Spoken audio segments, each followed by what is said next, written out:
Olha só, a ressurreição de Jesus, ela gera mudança na nossa mente. Ela tem o poder de mudar a nossa mentalidade. Paulo escreveu aos Colossenses, no capítulo 3, versículos 1 e 2. Portanto, já que vocês ressuscitaram com Cristo, procurem as coisas que são do alto, onde Cristo está assentado à direita de Deus. Mantenham o pensamento nas coisas do alto e não nas coisas terrenas. Então, a nova vida em Cristo significa novas prioridades, uma nova forma de reagir, um novo foco. Antes você vivia para si mesmo, agora você vive para Cristo. A ressurreição muda a nossa direção existencial. Outra coisa, a novidade de vida não é só para hoje, para agora, mas ela é futura. Ela aponta para o futuro, para uma glorificação futura. O apóstolo Pedro falou sobre isso. Na primeira carta de Pedro, no capítulo 1, verso 3, ele disse assim, olha, bendito seja o Deus e Pai de nosso Senhor Jesus Cristo. Conforme a sua grande misericórdia, ele nos regenerou para uma esperança viva, por meio da ressurreição de Jesus Cristo dentre os mortos. Ele nos regenerou para uma esperança viva.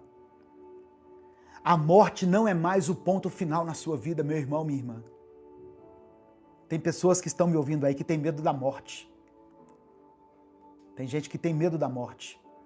Eu tô ficando velho, tô ficando velha. Eu tô com medo de morrer, tô com medo da morte. Eu tenho medo de ficar sozinho porque a morte, o anjo da morte pode passar aqui e me levar. Deixa eu falar para você. A morte não é o ponto final da sua história. A morte não é o ponto final da sua história. Ela é uma transição. Nós vivemos hoje sabendo que o melhor ainda está por vir. Curiosamente, eu estava assistindo, um filme junto com a minha esposa que chama Eternidade. É um filme que está no Apple TV. Acabou de lançar. Que fala de uma forma cômica, um filme de comédia, não tem nada a ver com Bíblia, tá? Isso aqui. Mas que fala da vida depois da morte. Fala da eternidade. Como eu disse, sem nenhum contexto bíblico, sem nenhum fundamento bíblico, do jeito que o autor quis dizer lá na sua comédia, tá? Mas o fato é que nós, muitas vezes, ficamos com medo de enfrentar a morte, porque achamos que ela vai selar o nosso fim. Mas o que Jesus está nos dizendo através da sua ressurreição é que o melhor ainda está por vir na minha vida e na sua vida. Como que nós podemos viver isso de forma prática, pastor? Essa palavra é muito linda, muito tremenda, mas o que ela muda na minha vida hoje?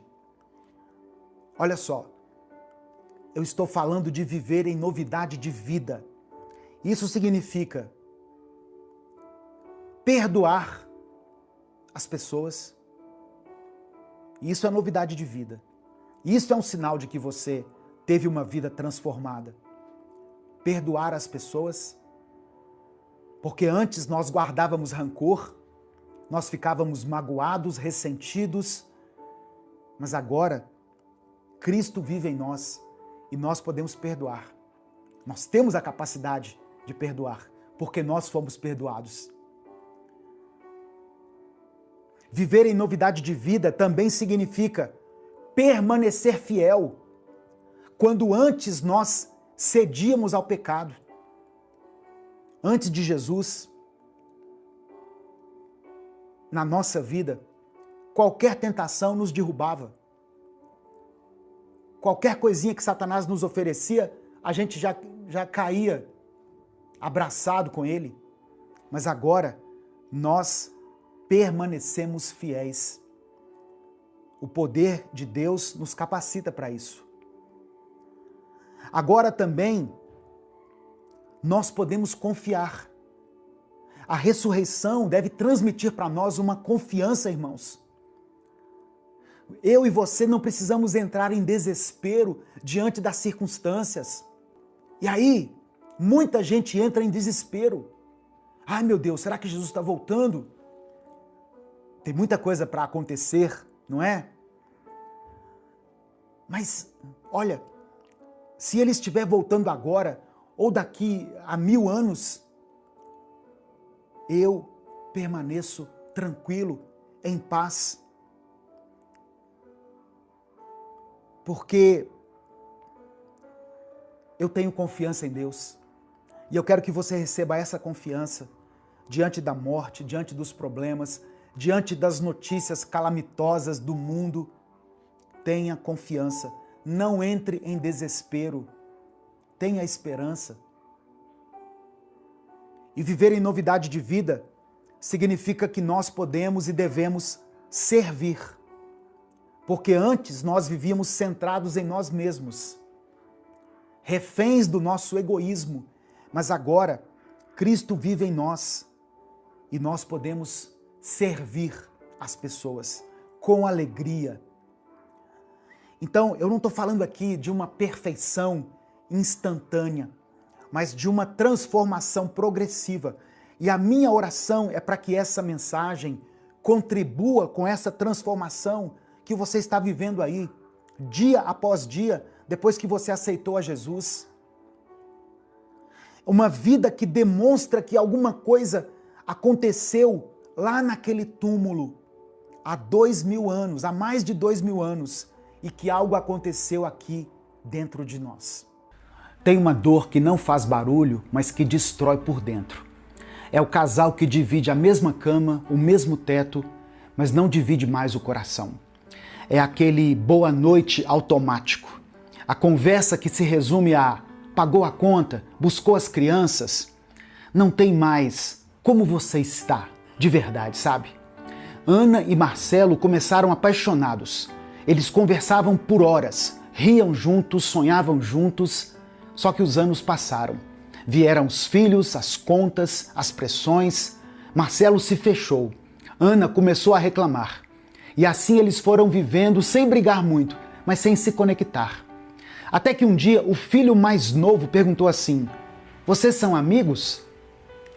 Aquela pergunta ficou no ar. Porque marido e mulher que não conversam viram sócios da rotina. A Bíblia fala de Nabal, um homem duro, áspero, que não ouvia e não dialogava. A própria Escritura registra em 1 Samuel 25, verso 17, que não há quem possa falar com ele. Quando ninguém mais consegue falar com alguém, o lar fica em perigo. E foi a sabedoria de Abigail que salvou aquela casa. Porque Provérbios 18 nos lembra que a morte e a vida estão no poder da língua. O silêncio também é uma escolha. E toda escolha tem consequências. Silêncio vira distância, distância vira frieza, e frieza vira ruptura. A maioria dos casamentos não acabam por falta de amor, acabam por falta de conversa. E a boa notícia é que comunicação pode ser aprendida. No casamento firmado na rocha, você aprende a restaurar o diálogo, a ouvir sem atacar, a falar sem ferir e a voltar a ser amigo do seu cônjuge. Porque casamento saudável não é ausência de problemas, é presença de conversa. Se você quer dar esse primeiro passo, eu vou deixar um link aqui na descrição desse vídeo. Tem o encontro presencial, que vai ser em maio de 2026, e agora nós estamos também lançando o curso online, para você fazer de onde você estiver. Não espere a distância virar abismo. Que Deus restaure a comunicação da sua casa e que o seu casamento seja firmado na rocha.